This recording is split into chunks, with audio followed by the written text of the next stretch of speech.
नमस्कार प्यारे विद्यार्थियों, चेतन भारत लर्निंग के इस ऑनलाइन प्लेटफॉर्म पर आपका स्वागत है और मैं हूं आपका सारथी चंद्रकांत शर्मा। आज जुड़ा हूं आपसे विभिन्न सामाजिक मुद्दों के अंतर्गत चर्चा करने के लिए। ऐसे समसामयिक घटनाक्रम का संग्रह है जो हमारा 28 अगस्त से 3 सितंबर के बीच की घटनाओं को समाहित करता है और इसमें वो बातें जो हमारी प्रारंभिक परीक्षा हो या मुख्य परीक्षा हो, दोनों की दृष्टि से हमने बहुत अच्छे तरीके से पूरे इस विषय को हमने आज रखा है। ठीक है, तो जुड़िए मेरे साथ पूरे एकाग्र मन के साथ। सबसे पहले हम नज़र डाल लेते हैं हमारी आज की विषय सूची पे कि हम कौन कौन सी बातें हैं या कौन से मुद्दे हैं जिनको आज हम लेके पढ़ने वाले हैं। सबसे पहले हम बात करेंगे विश्व सामाजिक संरक्षण रिपोर्ट 2020-2022 के लिए जो अंतर्राष्ट्रीय श्रम संगठन है, जिसे हम अमूमन ILO के नाम से जानते हैं, तो उसने एक रिपोर्ट लेके आई है कि विश्व स्तर पर जो सामाजिक सुरक्षा की गारंटी है या सामाजिक सुरक्षा की जो मानक हैं वो बहुत पिछड़े को देखने को मिल रहे हैं। हाल ही की घटनाओं से देखें या कोरोना महामारी के कारण भी सारी चीज़ें पिछड़ गई हैं, तो वो पूरी रिपोर्ट है। तो हम देखेंगे कि क्या रिपोर्ट में आंकड़े आए हैं या क्या बेहतर करने के काम हो सकते हैं और भारत में सामाजिक सुरक्षा के लिए क्या क्या काम किए जा रहे हैं। इसके बाद हम बात करेंगे पोषण 2.0 की। सितंबर का महीना आते से ही पोषण माह या पोषण अभियान जो होता है वो शुरू कर दिया जाता है। पोषण वाटिका की भी बात की गई है, तो किस तरह से भारत में कुपोषण की स्थिति है भारतीय परिदृश्य में, या पोषण माह, पोषण अभियान, पोषण वाटिका क्या है और पोषण 2.0 क्या है, इस पे चर्चा करेंगे। साथ ही हम चकमा हाजोंग समुदायों की बात करेंगे जो बौद्ध और हिंदू आधारित समुदाय हैं, जनजाति आधारित हैं, तो उनके साथ क्या चल रहा है भारत में, किन परिस्थितियों में उनको नागरिकता या मतदान की बात की गई है, या क्या उनको जो अरुणाचल प्रदेश वाला इलाका है वहाँ पर उनके रहने के लिए या क्या समस्याओं का सामना उनको करना पड़ रहा है। तो यही 3 आज के मुख्य विषय हैं जिन पे हम चर्चा करने वाले हैं। तो सबसे पहले हम नज़र डालते हैं हमारे पहले चैप्टर पे, यानी कि विश्व सामाजिक संरक्षण रिपोर्ट 2020। ठीक है, अब ये जो रिपोर्ट है ये किसके द्वारा लेके आई गई है, तो ये लेके आई है ILO के द्वारा। किसके द्वारा लेके आए हैं अपन इसको? ILO मतलब अंतर्राष्ट्रीय श्रम संगठन जो है, जो संयुक्त राष्ट्र संघ की एक संगठन है या संस्था के रूप में देखा जाता है। 187 देश जो हैं वो इसमें सम्मिलित हैं। ठीक है, इसका बेसिक अगर काम की हम बात करें कि क्या होता है, तो श्रमिकों के लिए जो नीतियों का निर्धारण होता है कि उनको काम के घंटे कैसे रखे जाएं या उनको सामाजिक सुरक्षा की स्थिति कैसे आ जाए, या बीमारी है कोई तो बीमारी के समय उनको क्या सुविधाएं दी जाएं, तो इन्हीं सब बातों के लिए जो नीति निर्धारण का काम है वो करता है अंतर्राष्ट्रीय श्रम संगठन। ठीक है, अब ये जो अंतर्राष्ट्रीय श्रम संगठन की ये जो रिपोर्ट आई है, इस रिपोर्ट ने ये बताया है हमें कि भाई साहब 2020-22 के नाम से जो रिपोर्ट प्रकाशित की गई है, ठीक है, वर्ल्ड सोशल प्रोडक्शन रिपोर्ट, इसमें कहा गया है कि वैश्विक स्तर की यदि हम बात करें तो 4.1 बिलियन लोगों को किसी भी प्रकार की सामाजिक सुरक्षा नहीं प्रदान की गई है। अब सामाजिक सुरक्षा की जो अवधारणा है उसमें बहुत सारी चीज़ें लेके आते हैं हम। यदि कोई व्यक्ति बेरोजगार है तो उसको बेरोजगारी भत्ते के रूप में कुछ न्यूनतम आय फिक्स करके सरकार को दिया जाना चाहिए। या कोई बीमार व्यक्ति है तो उसके इलाज की व्यवस्था करानी चाहिए। ये सब मतलब सरकारों के द्वारा जनता के लिए कुछ ऐसे सामाजिक कल्याण के कार्य जिनसे उनकी आर्थिक स्थिति भी ठीक हो सके। ठीक है, और यहाँ पे हम बात करें हम अपने बुजुर्गों की, वृद्धों की, तो वृद्धावस्था पेंशन योजना, ठीक है, या जन आरोग्य स्वास्थ्य योजना या बीमा योजना, बच्चों की बात करें, महिलाओं की बात करें, मातृत्व अवकाश के दौरान उनको प्रदान की जाने वाली सुरक्षा राशि, तो ये सब जो है वो सामाजिक सुरक्षा की अवधारणा में आते हैं।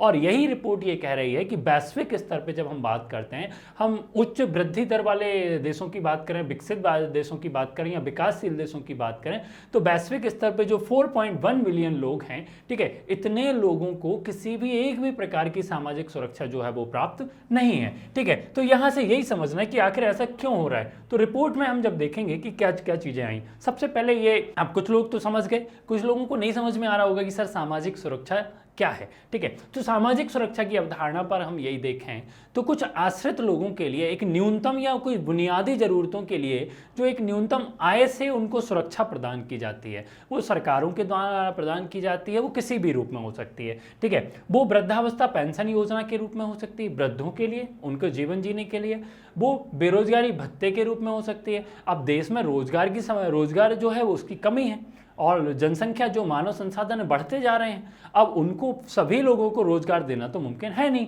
तो सरकार के द्वारा जो बेरोजगार लोग हैं उनको कुछ एक न्यूनतम आय के रूप में ऐसी राशि दी जाती है जिससे वो अपना जीवन यापन आजीविका को संचालित कर सकें। ठीक है, तो बेरोजगारी के लिए। बीमारी के समय सामाजिक सुरक्षा, अब कोई व्यक्ति ऐसा है कि बहुत गंभीर बीमारी से ग्रसित है और उसको इलाज के लिए पैसे नहीं है, तो यहाँ पर जो पैसे की सुविधा है, या जैसे हम आयुष्मान भारत योजना की बात करें, बहुत बड़ा मील का पत्थर है स्वास्थ्य सुविधाओं के लिए, सामाजिक सुरक्षा के लिए भारत की दृष्टि से। अनेक राज्यों में इसी प्रकार की अन्य सुविधाएं चलती हैं। ठीक है, तो बीमारी के समय, विकलांगता के समय बहुत बड़ी आर्थिक सामाजिक सुरक्षा हो जाती है कि कोई व्यक्ति आंखों से देख नहीं पा रहा, पैरों से चल नहीं पा रहा है या सुनाई नहीं दे रहा है, तो सरकारों के द्वारा उसे या तो साइकिल प्रदान की जाती है जो विकलांगों के लिए होती है, या कान में सुनने वाली मशीन प्रदान की जाती है, या आंखों का ऑपरेशन जो होता है वो निःशुल्क करा दिया जाता है। तो इस प्रकार से एक सामाजिक सुरक्षा उनको प्राप्त हो जाती है। ठीक है, कार्य करने के दौरान जो चोट लगती है, कोई व्यक्ति है वो किसी संस्थान में काम करता है और उस संस्थान में अपने काम के दौरान वो जोखिम हो जाता है, या ये किसी सेना में भर्ती है, वो पुलिस में भर्ती है और उस समय वो जोखिम पूर्ण कार्य करते हुए चोटिल हो जाता है, तो अब चोटिल व्यक्ति तो नौकरी कर नहीं पाएगा, उसको पैसा नहीं मिलेगा, सैलरी नहीं मिलेगी, तो उस समय सरकार के द्वारा या जिस कंपनी में या जिस संस्थान में वो काम कर रहा था उससे कुछ सामाजिक सुरक्षा के रूप में एक निश्चित न्यूनतम आय जो है उसके लिए बना दी जाए। तो इस प्रकार से मातृत्व अवकाश, ये भी एक बहुत बड़ी समस्या है। ठीक है, कि जब महिलाएं काम करती हैं और प्रेगनेंसी के दौरान, यानी कि जब वो गर्भ धारण करती हैं, तो गर्भावधि के दौरान वो लोग काम पे नहीं जा पाती और इस काल में उन्हें आर्थिक समस्या का जो है वो सामना करना पड़ता है। तो सामाजिक सुरक्षा मातृत्व अवकाश से भी संबंधित है। ठीक है, साथ ही स्वास्थ्य देखभाल तथा आय सुरक्षा की बात करें तो स्वास्थ्य सुविधाओं की भी हमने बात कर ली। तो इस प्रकार से हम सामाजिक सुरक्षा देख सकते हैं कि कुछ ऐसी न्यूनतम आय जो किसी नुकसान को दूर करने के लिए हो, है ना, या आय के स्रोत को बढ़ाने के लिए हो। ठीक है, तो इस प्रकार से सामाजिक सुरक्षा जो है सरकारों के द्वारा प्रदान की जाती है। अगर अब नजर हम डालें रिपोर्ट की बातों पर, ठीक है, कि रिपोर्ट की मुख्य बातें क्या हैं, तो कुछ हेडलाइन हैं या कुछ शीर्षक हैं जिनके आधार पर हम इस रिपोर्ट का मूल्यांकन करते हैं। पहला जो है वो है सामाजिक संरक्षण के साथ वैश्विक जनसंख्या। जैसे जैसे सामाजिक सुरक्षा की बात निकल के आ रही है वैसे वैसे आबादी भी बढ़ रही है, जनसंख्या बढ़ती जा रही है। ठीक है, अब ज़्यादा जनसंख्या होगी तो जो सामाजिक सुरक्षा के आधारभूत तत्व हैं या जितना पैसा राज्यों के या सरकारों के द्वारा खर्च किया जाता है उसमें भी कमी देखने को मिलेगी, क्योंकि जनसंख्या जो है बढ़ती जा रही है। अगर 2020 की बात करें तो वैश्विक आबादी के केवल 46.9% लोग 46.9% लोग जो हैं, ठीक है, वो सामाजिक सुरक्षा के दायरे में आने वालों में से किसी भी एक व्यक्ति को जो है वो सामाजिक सुरक्षा का लाभ नहीं मिला है। एक बहुत कहें तो चिंताजनक बात भी है। ठीक है, कि वैश्विक आबादी की बात हो रही है, यहाँ केवल भारत की नहीं, विश्व स्तर, मतलब कोई भी देश हो, कोई भी महाद्वीप हो, वहाँ की आबादी की बात हो रही कि यदि हम सामाजिक सुरक्षा के दायरे में आने वाले जिन विषयों की चर्चा कर रहे हैं, बीमारी से बीमा की बात कर रहे हैं, स्वास्थ्य सुविधाओं की, या हम उनकी विकलांगता की बात कर रहे हैं, या चोट की लगने पर, कोई जोखिम होने पर चोट लग जाती है, या मातृत्व अवकाश, तो उनमें से कोई भी एक भी प्रकार की सुरक्षा का जो लाभ है वो वैश्विक आबादी के 39.9% लोगों को प्राप्त नहीं हुआ है। और यह बात चिंताजनक है कि बढ़ती हुई आबादी, जैसे जैसे आबादी बढ़ रही है वैसे वैसे सामाजिक सुरक्षा की जरूरत तो पड़ रही है, लेकिन जो उसकी पूर्ति की जानी चाहिए वो नहीं की जा रही है। तो ये रिपोर्ट कहती है। ठीक है, अब इसमें उत्पन्न चुनौतियों की अगर हम बात करें तो हमारा दूसरा शीर्षक ये कहता है कि कोविड-19 महामारी के दौरान उत्पन्न चुनौतियां। विगत 2 वर्षों से जब हम सामाजिक सुरक्षा की बात करते हैं और ये देखते हैं, ये पाते हैं कि भाई साहब जो कोविड आ गया ना, तो कोरोना महामारी से बहुत सारी आर्थिक जो क्षमताएं थी वो बदल गईं और असमानता बढ़ गई है। असमानता बढ़ने से गरीबी भी बढ़ रही है। ठीक है, और गरीबी असमानता के बढ़ने से लोगों के बीच में आपसी जो सामंजस्य था उसमें भी वैमनस्यता आने लगी है। यानी कि कोविड-19 की जो महामारी की चुनौतियां थी उसने एक बहुत बड़े स्तर पर सामाजिक सुरक्षा की जो चीज़ें थी उनको और अच्छे तरीके से, विधिवत तरीके से लागू करने की मांग लेके आई है। ठीक है, इसके बाद बात करें हम बढ़ती असमानताएं। कौन सी असमानताएं बढ़ी हैं? ठीक है, शीर्षक क्या कह रहा है? बढ़ती असमानताएं। तो देखें कि कौन कौन सी असमानताएं जो बढ़ी हैं, ठीक है, और कैसे बढ़ी हैं। ठीक है, अगर हम बात करें देशों के अंतर्गत या महाद्वीपों के अंतर्गत तो इसमें यह बात की गई है कि भाई साहब जो हमारे यूरोप या मध्य एशिया के देश हैं ना, उसमें असमानताओं की तो उच्चतम दर है। ठीक है, कहाँ पर? यूरोप और मध्य एशिया में। ठीक है, यहाँ इन देशों में या इन महाद्वीपों की हम बात करें तो यहाँ की दर उच्चतम है, जहाँ 84% लोगों को एक ही प्रकार की सामाजिक सुरक्षा का लाभ प्राप्त है, केवल एक। और आबादी कितनी? 84%।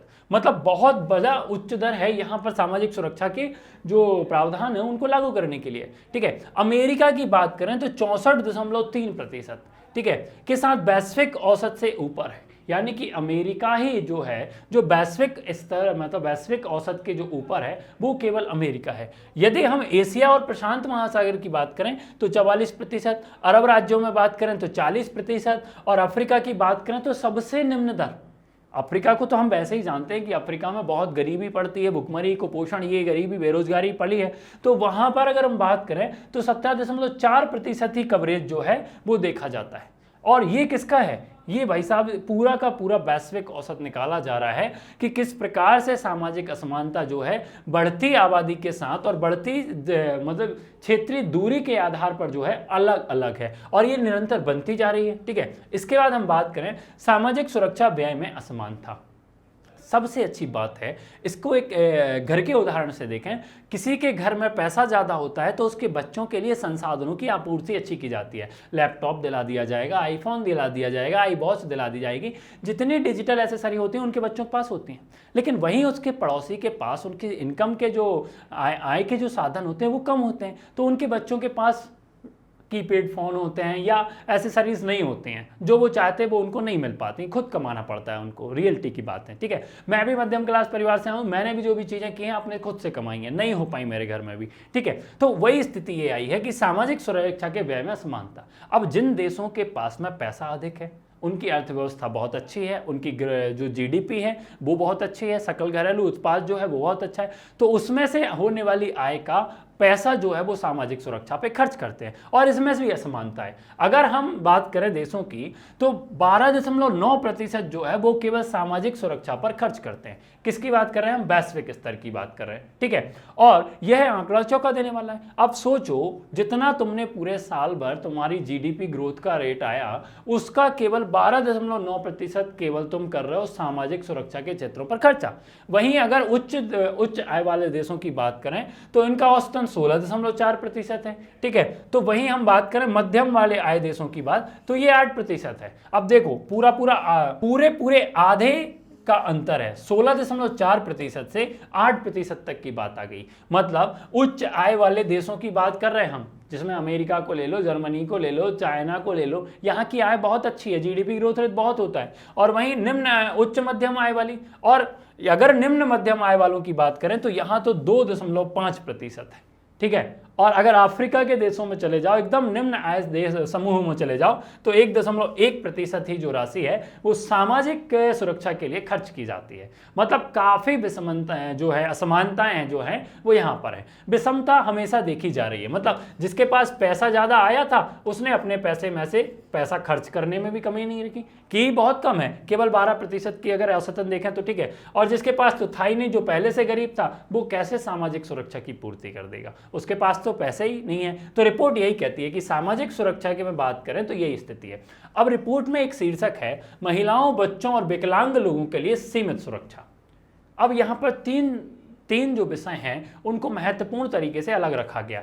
महिलाओं की यदि हम बात कर लें तो बहुत मतलब देशों में वैश्विक स्तर की बात करें या अन्य देशों की बात करें तो जब हम पाते हैं कि जो महिलाओं की स्थिति आती है तो महिलाओं को मातृत्व अवकाश नहीं मिल रहा बहुत सारे देशों में, या उनकी श्रमिक सुविधाएं, श्रमिक अगर हैं महिलाएं तो उनके जो काम के घंटे हैं वो निश्चित नहीं हैं, या अन्य कोई चीज़ें जो महिलाओं के मातृत्व सुख से हो या महिलाओं के काम के या उनकी सामाजिक सुरक्षा से जुड़ी हुई चीज़ें हों, बहुत कम स्थिति में देखती हैं। वहीं बच्चों की भी बात करें तो बच्चों की भी वही स्थिति है, महिलाओं से जुड़े हुए बच्चे हैं, क्योंकि बहुत बार ऐसा होता है कि गर्भाधारण के कारण में बहुत सारे बच्चों का शिशु मृत्यु दर या मातृ मृत्यु दर इसलिए हो जाती है कि उनको समुचित जो इलाज है वो नहीं मिल पाता है। यानी कि उनका जो प्रसव होता है, प्रसव के पूर्व या प्रसव के बाद की स्थिति जो होती है उसमें उन्हें सही तरीके की सामाजिक सुरक्षा प्राप्त नहीं होती। अगर रिपोर्ट की हम बात करें तो आंकड़े ये कहते हैं कि वैश्विक स्तर पर अधिकांश बच्चों के पास अभी भी कोई प्रभावी सामाजिक सुरक्षा का कवरेज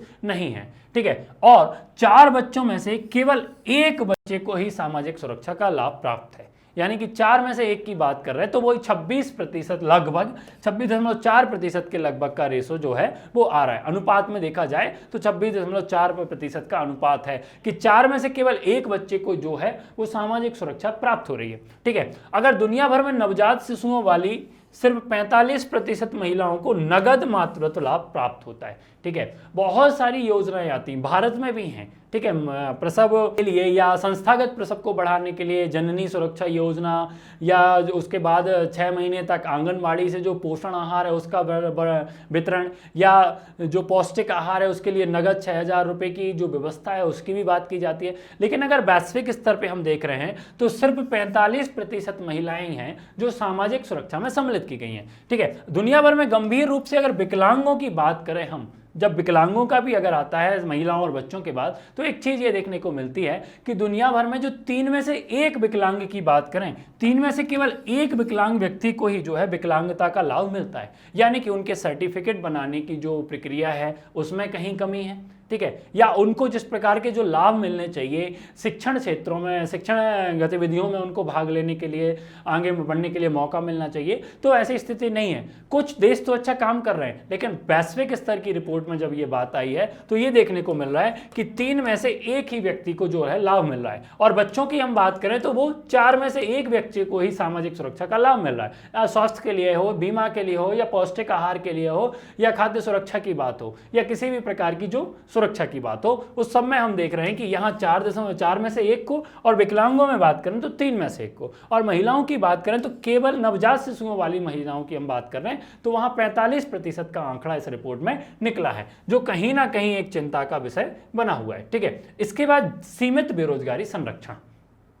बेरोजगारी जैसे ही बेरोजगारी आती है वही समस्या कि अगर हमारे देश में शिक्षा की जो गुणवत्ता है या तो उसमें कहीं कमी है, या रोजगार के जो अवसर हैं उसमें बहुत सारी कमी है। सभी लोग ये सोचते हैं कि उनकी सरकारी नौकरी लग जाए, ठीक है, और सरकारी नौकरी के सीमित अवसर होते हैं, ठीक है। अब वहां पर कुछ लोगों को नौकरी मिल जाती है, बाकी लोग जो होते हैं वो निजी क्षेत्रों में काम करना नहीं चाहते, तो बेरोजगारी बढ़ती जाती है। अब जब बेरोजगारी बढ़ती जाएगी तो जनसंख्या, आश्रित जनसंख्या ज़्यादा बढ़ने लगेगी कि हर घर में 1-2 व्यक्ति ऐसे होंगे जो अपने घर के ऊपर आश्रित होंगे, उनके खर्चे के पानी का जो भी बंदोबस्त है वो उनके घर में कमाने वाले दे रहे होंगे, ठीक है। तो अब वहीं आती कि सरकारों के द्वारा जो बेरोजगार व्यक्ति है उसको कुछ ऐसी राशि उसको प्रदान की जाए, आय दी जाए, जिससे क्या हो कि उसकी सामाजिक सुरक्षा बनी रहे।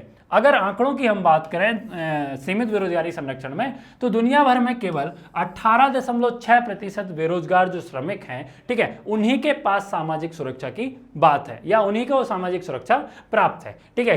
प्रभावी कवरेज की अगर बात करें तो केवल कितना है, आंकड़ा याद रखना, जब हम मुख्य परीक्षा में उत्तर लिख रहे होते हैं तो उसकी हमें इस तरह से प्रारूप बनाना है कि हमें आंकड़ों पर ज़्यादा ध्यान देना होता है, क्योंकि आंकड़े लिखने से हमारी क्या होती है, यूँ हम कहें कि हमारी जो संपूर्णता होती है या प्रभावशीलता होती है वो दिखने लगती है कि हाँ भाई साहब इसको आंकड़े याद थे, मतलब इसने सही से लिखा है, ठीक है। और यह सामाजिक सुरक्षा का सबसे कम विकसित हिस्सा है। हम जब देखते हैं कि भारत जैसे देशों की हम बात करते हैं तो विदेशों से पर्यटक घूमने आते हैं, जब उनसे मिलो, जैसे मैं अपना एक उदाहरण दूं, मैं एक मिला कुंभ के मेले में, तो ऐसी चर्चा हो रही थी, तो उनसे पूछा हम इतना पैसा खर्च करके आके यहाँ देखने की क्या जरूरत थी, तो उसने बताया कि उनके देश में बेरोजगारी भत्ता इतना मिलता है कि भारत में 2 से 3 महीने का आसानी से खर्चा निकल आता है। बस समझ रहे हैं आप इस बात को, भारत में अगर 1 महीने 2 महीने 3 महीने तक कोई विदेशी पर्यटक घूम रहा है तो वो किस राशि से घूम रहा है कि उसके देश में उसे बेरोजगारी भत्ता प्राप्त हुआ था, उस राशि से वो भारत भ्रमण कर ले रहा है। तो कैसी स्थिति है, कितनी असमानता है देशों में बेरोजगारी भत्ते को लेकर, ठीक है, बेरोजगारी के लिए, ठीक है।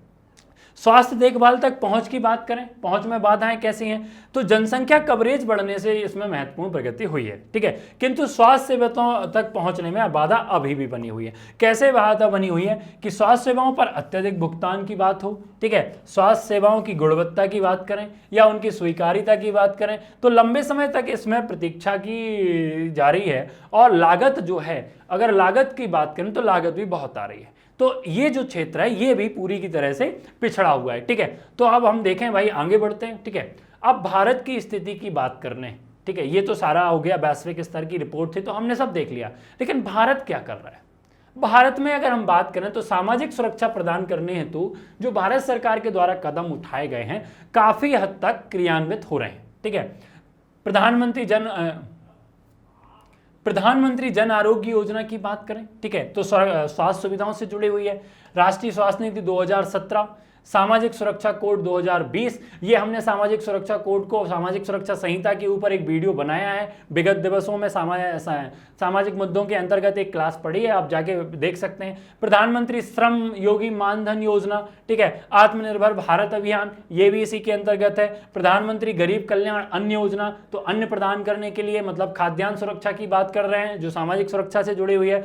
One nation one ration card बहुत ही महत्वपूर्ण योजना है, इसके ऊपर भी एक पूरा विधिवत तरीके से वीडियो बना हुआ है, क्लास दी है हमने, तो आप वहां से पढ़ लीजिए इसको। आत्मनिर्भर भारत और रोजगार योजना, ठीक है, नया कॉन्सेप्ट है, ये भी धीरे धीरे क्रियान्वित हो रहा है। महात्मा गांधी राष्ट्रीय ग्रामीण रोजगार गारंटी अधिनियम, ये एक ऐसी सामाजिक सुरक्षा थी जिसमें व्यक्ति को सम्मिलित किया जा रहा था, और अगर उसको रोजगार नहीं मिलता है तो उसके ऊपर बेरोजगारी भत्ता भी था, लेकिन उसको साल भर में कुछ निश्चित दिनों के काम की, यानी कि यूं कहें तो काम के अधिकार की जैसी बात कर दी थी कि हम आपको इतने दिन का काम तो साल भर में देंगे और एक निश्चित मजदूरी के रूप में देंगे, आपको अपने गाँव में ही रहना है और मनरेगा के अंतर्गत काम कर लेना है। तो वहाँ से भी काफ़ी कुछ जो आश्रित होने का बोझ था वो हट गया था। यदि हम आगे की राह की बात करें कि अब आगे क्या अच्छी चीजें बेहतर की जा सकती हैं सामाजिक सुरक्षा के क्षेत्र में, आगे की राह की यदि हम बात करें तो देखो, हमें यह देखना होगा कि सामाजिक सुरक्षा की अगर जब हम पूर्ति करते हैं या सामाजिक सुरक्षा के तंत्र को बेहतर बनाते हैं तो इससे जनसंख्या के बीच में एक सामाजिक न्याय का तंत्र मजबूत होता है। यदि किसी व्यक्ति को, बेरोजगार व्यक्ति को आय मिलती है, उस आय से उसके बच्चों की शिक्षा की बात करें या उसकी आजीविका की बात करें तो भुखमरी से दूर आता है, वो भुखमरी से दूर आता है तो तंदुरुस्त होता है, और तंदुरुस्त होगा, शिक्षा मिलेगी तो शिक्षा से उसका ज्ञान बढ़ेगा तो उसके रोजगार कौशल होंगे, तो आने वाली पीढ़ी या उसी व्यक्ति की अन्य व्यवसायिक शिक्षा की जो पूर्ति है वो हो जाती है। तो उससे क्या होगा कि उसका जो एक भविष्य की हम बात करें वो बेहतर होता जाएगा, और बेहतर होगा तो ये सामाजिक न्याय के लिए रीढ़ की हड्डी का काम क्या रहेगा कि सभी लोग बराबर हो जाएंगे। नहीं तो जो एक बार पिछड़ गया सो पिछड़ गया, अगर उसके नौकरी नहीं लग पाई तो उसके बच्चे नहीं पढ़ पा रहे, गरीबी और भुखमरी में जिए जा रहे हैं, तो सामाजिक असमानता हो जाएगी, सामाजिक न्याय की पूर्ति नहीं होगी। और एक दृष्टि से देखते हुए इस तंत्र को मजबूत करने की आवश्यकता है। ठीक है, सामाजिक सुरक्षा की स्थापना सभी के लिए जो है वो मानव अधिकारों को देखते हुए करनी चाहिए कि हर एक व्यक्ति का जो है काम का अधिकार है, हर व्यक्ति को काम करने का अधिकार है, हर व्यक्ति को स्वास्थ्य का अधिकार होना चाहिए, हर व्यक्ति को अपनी एक आजीविका है उसको अच्छे से संचालित करने का अधिकार होता है। तो मानव अधिकारों को ध्यान में रखते हुए, उनको दृष्टिकोण में बनाते हुए सामाजिक सुरक्षा की जो भूमिका है उसे आगे बढ़ानी चाहिए। अगर सामूहिक वित्त पोषण की बात करें, जोखिम पूलिंग की बात करें या अधिकार आधारित पात्रता की बात करें, तो इन सबके लिए जो स्वास्थ्य लाभदायक देखभाल की बात करते हैं, ठीक है, हम तो वहां पर भी जो पूरा का पूरा सामाजिक न्याय का ढांचा है वो केवल और केवल मानव केंद्रित रखना पड़ेगा। ठीक है, मानव को मूल में रखते हुए सामाजिक न्याय के रूप में उसको देखते हुए सारी चीजें करनी पड़ेंगी। ठीक है, वहीं स्वास्थ्य के प्रमुख निर्धारकों को अधिक प्रभावी ढंग से संबोधित करने के लिए चिकित्सा देखभाल की हम बात करें या आय सुरक्षा तक पहुंच बनाने की बात करें तो इस क्षेत्र में जो है, इस क्षेत्र के जो लोग हैं उन्हें काम करना पड़ेगा। ठीक है, तो ये थे हमारे सामाजिक सुरक्षा से संबंधित सभी पहलू। ठीक है, तो यहाँ पर आप देख लेंगे कि क्या क्या चीजें जो हैं वो आपके मुख्य परीक्षा में डेटा के रूप में लिख सकते हैं आप, तो आप पूरे अच्छे तरीके से आंसर को फ्रेम कर सकते हो। ठीक है, आप क्वेश्चन भी लिख सकते हैं इस पे कि भारत में वर्तमान में सामाजिक सुरक्षा के लिए क्या किया जा रहा है, ठीक है, या भारत में सामाजिक सुरक्षा की चुनौतियां, इस तरह से आप आंसर फ्रेम कर सकते हैं। अब हम बात करते हैं हमारे दूसरे टॉपिक पोषण 2.0 की। ठीक है, हमारा आज का दूसरा विषय पोषण 2.0। पोषण 2.0 की बात अगर हम कर रहे हैं तो इसका आशा ये है कि पोषण 1.0 भी हो चुका होगा। हमने पिछले वीडियो में इस पर चर्चा की थी, तो आप वो वीडियो जाकर देख सकते हैं। ठीक है, पोषण 2.0 की यदि हम बात करें तो ये हाल ही में लेके आया गया है, क्योंकि हम जानते हैं कि सितंबर का जो महीना होता है उसे पोषण माह के रूप में जाना जाता है। और इस बीच जो महिला एवं बाल विकास कल्याण मंत्रालय है, भारत में सभी राज्यों में कुपोषण से मुक्त कराने के लिए या जो कुपोषण से ग्रसित बच्चे होते हैं उनको कुपोषण से दूर करने के लिए पोषण आहार का वितरण या अन्य जो योजना है उनको एक साथ चलाते हुए कार्यक्रम करता है। तो पोषण 2.0 की जो शुरुआत है उसका उद्घाटन किसने किया है, तो आपको याद रखना है कि प्रीलिम्स में अगर पूछा लिया जाए तो महिला एवं बाल विकास मंत्रालय ने किया है और इसकी घोषणा 1 सितंबर से की गई है कि जो पोषण माह होने वाला है 1 सितंबर से 30 सितंबर के बीच में जो पूरा होगा, इस दौरान क्या किया जाएगा कि पोषण वाटिका, पोषण उद्यान जो है वो स्थापित किए जाएंगे। और ये कहाँ किए जाएंगे, तो ये बात की गई है कि भाई साहब जो जिले हैं, आकांक्षी जिले हैं, ठीक है, जहाँ पर कुपोषण की मात्रा अधिक है वहाँ पर हम पोषण वाटिका जो है उसका जो स्थापना है वो करने वाले हैं। ठीक है, अब पोषण अभियान मिशन की हम बात करें तो ये 1 महीने तक चलता है भाई। ठीक है, बिल्कुल उत्सव की तरह मनाते हैं कि हाँ 1 महीने में ही हम पूरे भारत से कुपोषण को दूर कर देंगे। क्रियान्वयन उतने उचित तरीके से नहीं हो पाता है जैसा होना चाहिए था, किंतु सरकार के प्रयास हैं और जनसंख्या की वृद्धि बहुत हो रही है तो उस हिसाब से तो देखा जाए तो बहुत अच्छी योजना होती है और ये कुपोषित बच्चों पर विशेष ध्यान देने के लिए कार्यक्रम चलाया जाता है। तो आपको याद रखना है 2.0 जो है उसमें 1 सितंबर से जो पोषण माह, पोषण अभियान संचालित किया जा रहा है उसमें पोषण वाटिकाओं की स्थापना की बात की जा रही है। ठीक है, अगर परिचय की बात करें हम कि ये पोषण माह क्या है या कैसी चीजें हैं, तो एक चीज याद रखना कि एकीकृत बाल विकास सेवा जिसे ICDC कहते हैं, ठीक है, इसके अंतर्गत यानी कि ये अमरेला योजना के रूप में हम इसको देखते हैं, इसके अंतर्गत सभी आ जाते हैं। आंगनबाड़ी सेवाओं की बात करें या पोषण अभियान की हम बात करें, ठीक है, या किशोरियों के लिए योजनाओं की बात करें या राष्ट्रीय शिशु गृह योजनाओं की बात करें, तो ये सभी एक साथ कवर होती हैं इस योजना के अंतर्गत। ठीक है, तो उसी को कवर करने के लिए एक अमरेला योजना होती है कि पोषण आहार के लिए पूरे तरीके से काम कर सके। केंद्रीय बजट 2021-22 में हम बात करें तो पोषण कार्यक्रमों और पोषण अभियानों को मिलाकर एक साथ मिलाकर इसकी घोषणा की गई थी कि हम आने वाले समय में अब इस तरह से पोषण अभियान या पोषण मिशन जो है वो चलाने वाले हैं। ठीक है, तो इसे देश में स्वास्थ्य और तंदुरुस्ती के साथ साथ रोग और कुपोषण से प्रतिरोधक क्षमता जो है उसको बढ़ाने के लिए लाया जाता है कि हम कैसे धीरे धीरे करके भारत से कुपोषण से मुक्ति पा सकें। ठीक है, अगर पोषण माह की हम बात करें तो क्या होगा इसमें, बच्चों, किशोरियों, गर्भवती महिलाओं और स्तनपान कराने वाली माताओं के लिए जो पोषण संबंधी जो आहारों की बात होगी या उनके परिणामों में सुधार की बात होगी, उसके लिए सितंबर माह को वर्ष 2018 से पोषण माह के रूप में मनाया जा रहा है। ठीक है, आपको ये एक चीज याद रखनी कि पोषण माह जो है उसकी शुरुआत कब से हुई है, वर्ष 2018 से हुई है। इसमें होता क्या है, तो इसमें प्रसव पूर्व देखभाल आ जाती है, इष्टतम स्तनपान की हम बात करें, एनीमिया रोग जैसी घटनाओं की बात करें, विकास निगरानी की बात करें या लड़कियों की शिक्षा की बात करें, उनके आहार की बात करें, शादी की सही उम्र क्या होनी चाहिए, क्योंकि इसी से मातृ मृत्यु दर, शिशु मृत्यु दर की बातें आती हैं। ठीक है, जनसंख्या वृद्धि का एक कारण होती है। स्वच्छता और स्वच्छ और स्वस्थ भोजन की बात जो होती है उस पर केंद्रित होता है ये पूरा का पूरा 1 महीने तक चलने वाला कार्यक्रम। ठीक है, इसमें जो सारी गतिविधियां उन गतिविधियों को सम्मिलित किया जाता है और ये जो गतिविधियां हैं सामाजिक एवं व्यवहार परिवर्तन संचार मतलब SVCC पर केंद्रित होती हैं और SVCC जो होता है वो एक जन आंदोलित जो प्रोग्राम है वो होता है। ठीक है, तो इस प्रकार से ये जो पोषण माह है उसका संचालित किया जाएगा। यदि पोषण अभियान की हम बात करें तो पोषण अभियान जो है वो 8 मार्च 2018 को अंतर्राष्ट्रीय महिला दिवस के अवसर पर सरकार के द्वारा शुरुआत की गई थी। इसकी राष्ट्रीय पोषण मिशन की शुरुआत की गई थी और इसका उद्देश्य क्या था, स्टेटिंग अल्प पोषण, एनीमिया, छोटे बच्चों और महिलाओं या किशोरों की हम बात करें। ठीक है, तो उनमें जन्म के समय जो कम वजन की समस्या आती थी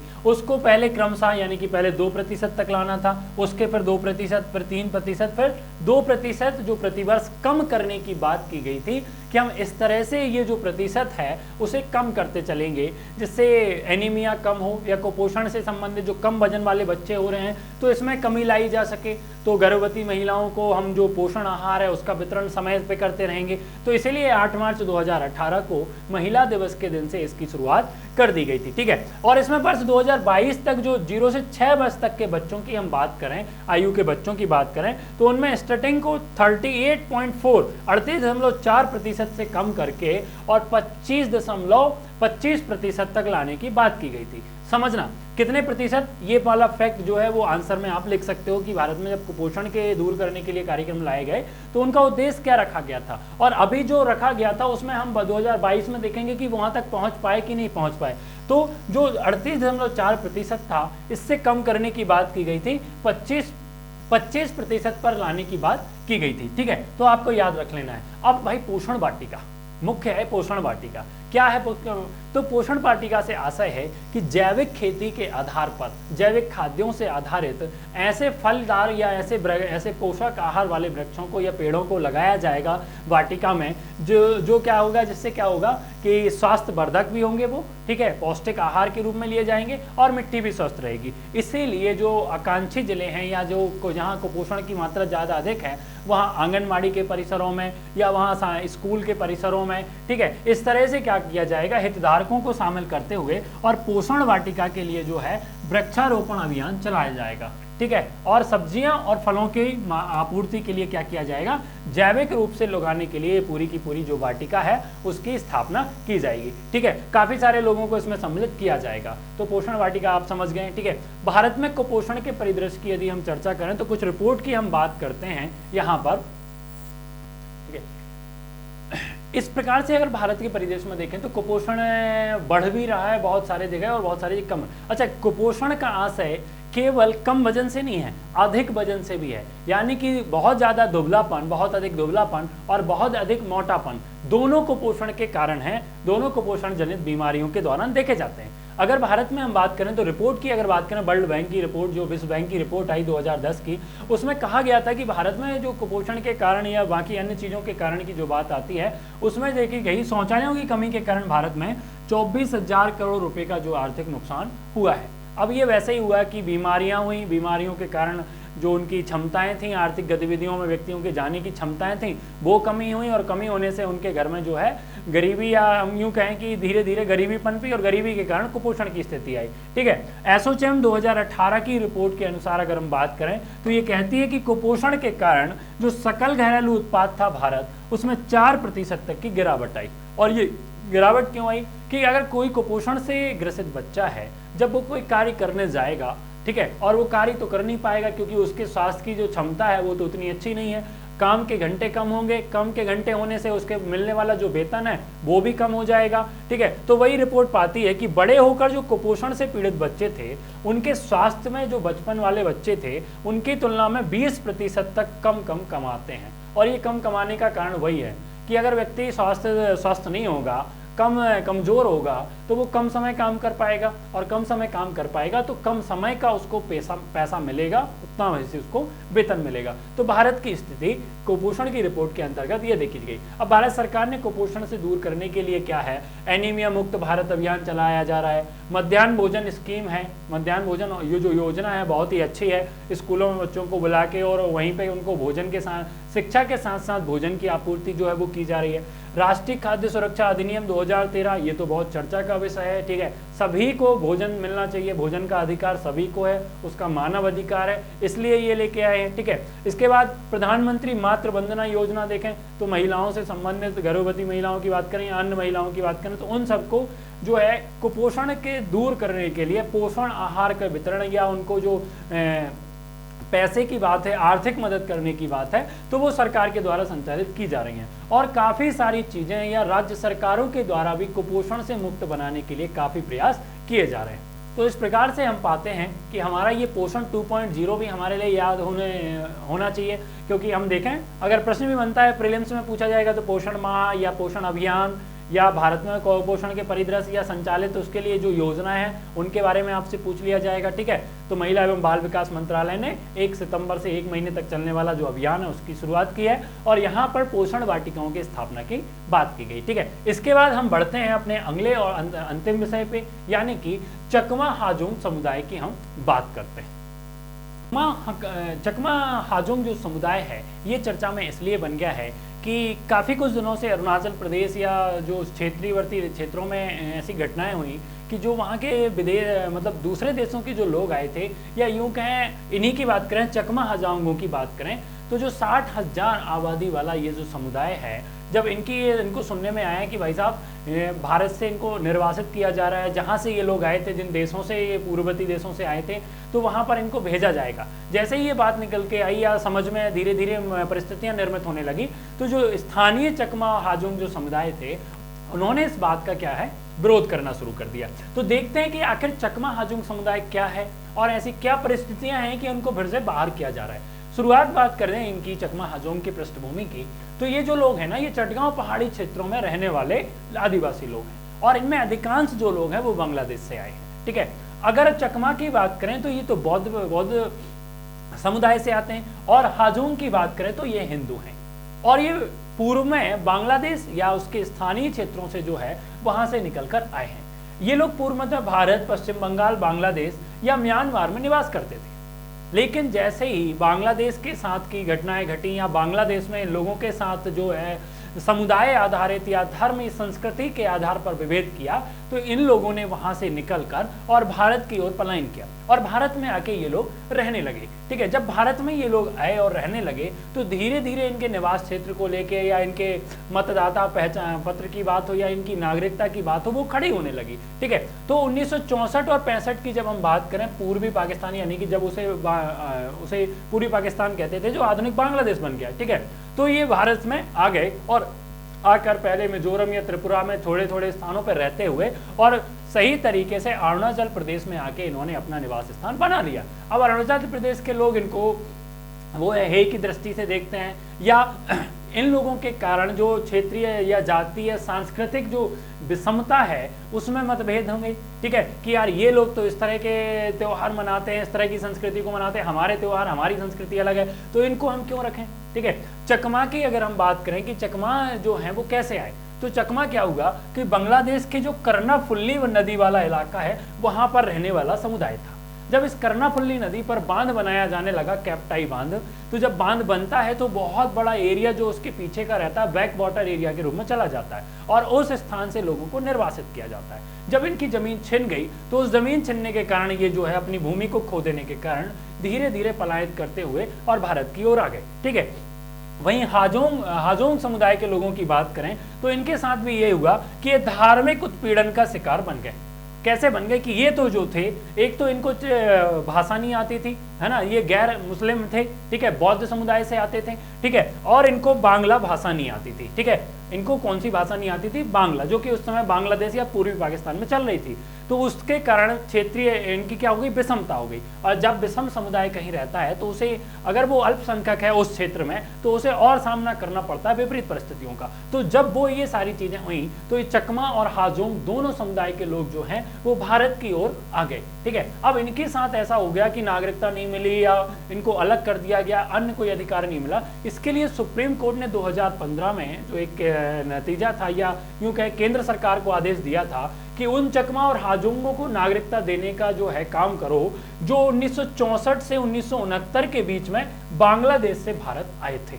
ठीक है, हाल ही में अगर हम बात करें सीएए की बात करें, हम जो नागरिकता संशोधन अधिनियम बहुत ज्यादा चर्चा का विषय रहा, सभी जानते हैं 2019 का, इसमें भी यही था कि भारत के पड़ोसी देशों से जो लोग हैं, जो हिंदू हैं, मुस्लिम हैं, सिख हैं, बौद्ध हैं, जो भी वहाँ उस देशों में अल्पसंख्यक हैं, धार्मिक उत्पीड़न या विषमता के उत्पीड़न का शिकार हैं, तो हम उन्हें भारत की नागरिकता देंगे। लेकिन अरुणाचल प्रदेश की जब हम बात करते हैं तो जो सीएए का जो प्रावधान है उससे अरुणाचल प्रदेश को छूट प्राप्त है। ठीक है, उन राज्यों में आता है तो वहां पर इनको नागरिकता की बात नहीं की जा रही है, क्योंकि जब हम इस क्षेत्र में बात करते हैं तो यहाँ एक इनर लाइन परमिट की व्यवस्था की जाती है कि जब कोई दूसरे राज्य से या दूसरे देश से कोई व्यक्ति इस राज्यों में आता है तो उसे इनर लाइन परमिट लेना पड़ता है। राज्य में प्रवेश करने का एक प्रमाण पत्र होता है जो उसे प्राप्त करना पड़ता है। ठीक है, अब सर्वोच्च न्यायालय ने इसके साथ ही 2018-19 में भी कहा कि जो कुछ लोग छूट गए थे नागरिकता के लिए, उन लोगों के नागरिकता की व्यवस्था भी जो है वो केंद्र सरकार को करनी चाहिए। ठीक है, यहाँ तक कि इन मूल अप्रवासी नागरिकताओं की जो बात कर रहे हैं उसके लिए सुप्रीम कोर्ट कह रहा है। अब इसमें यह कह रहा है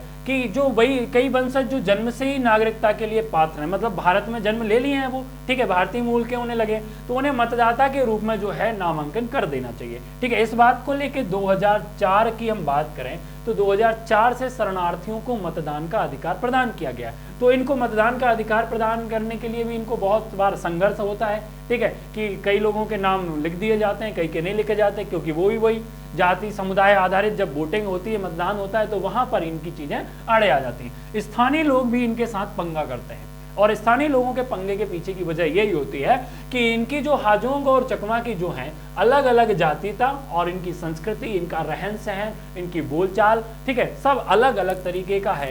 तो दोनों में विषमताएं आ जाती हैं। लोगों को लगता है कि यार ये बाहरी हैं, अगर यहाँ रह जाएंगे तो सुरक्षा की दृष्टि से भी खतरा कि दूसरे देश से आए, कहीं गुप्त एजेंट तो नहीं है उनके, या इस प्रकार आतंकवादी गतिविधियों को अंजाम तो नहीं दे देंगे। तो वो एक यहाँ पर उनको शंका की दृष्टि से लोग देखते रहते हैं, और जब शंका की दृष्टि से कोई समुदाय रहता है तो उसके खिलाफ अत्याचार, अनाचार जो है वो बढ़ते रहते हैं। एक चीज ये है, काफी सारे लोग कह रहे हैं कि जब चकमा और हाजोंग समुदाय बहुत दिनों से भारत में रह रहा है तो क्यों ना ऐसे नागरिकता दे दी जाए। अगर ये नागरिकता देने की बात भी आ जाती है, अगर यदि चकमा और हाजोंगों को अरुणाचल प्रदेश से बाहर कर दिया जाए या नागरिकता कर दी जाए तो दोनों अलग अलग बातें होंगी।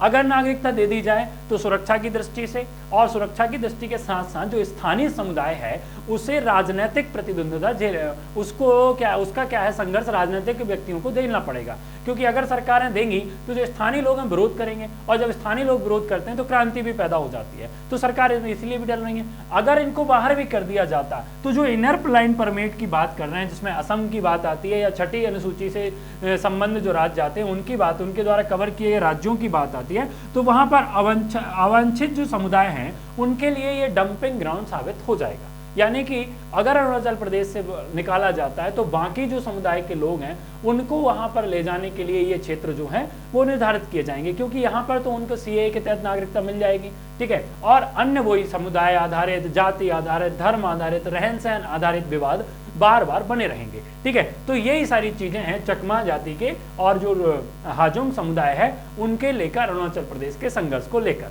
ठीक है। तो आप समझ गए होंगे कि जाति कहाँ रहती थी, कहाँ से आई है, और भारत में इनको नागरिकता देने की क्या क्या संघर्ष चल रहे हैं, या मतदाता के रूप में इनके नाम की क्या बात आ रही है, ठीक है। तो आज की क्लास में हमने 3 विषयों को पढ़ा है। मैं आशा करता हूँ आपको बहुत अच्छे तरीके से समझ में आया होगा। आप एक बार इनके नोट्स को अगर पढ़ेंगे अच्छे से, पूरा वर्ड फाइल को अच्छे से पढ़ेंगे तो एक ही बार में आपको सारी चीज़ें याद हो जाएंगी, और डेटा आपको स्टार लगा के बढ़िया रख लेना है, क्योंकि वो आपकी परीक्षा में लिखने के लिए महत्वपूर्ण है, ठीक है। तो आज के लिए बस इतना। पढ़ते रहिए, मस्त रहिए, स्वस्थ रहिए, मिलते हैं अगली क्लास में।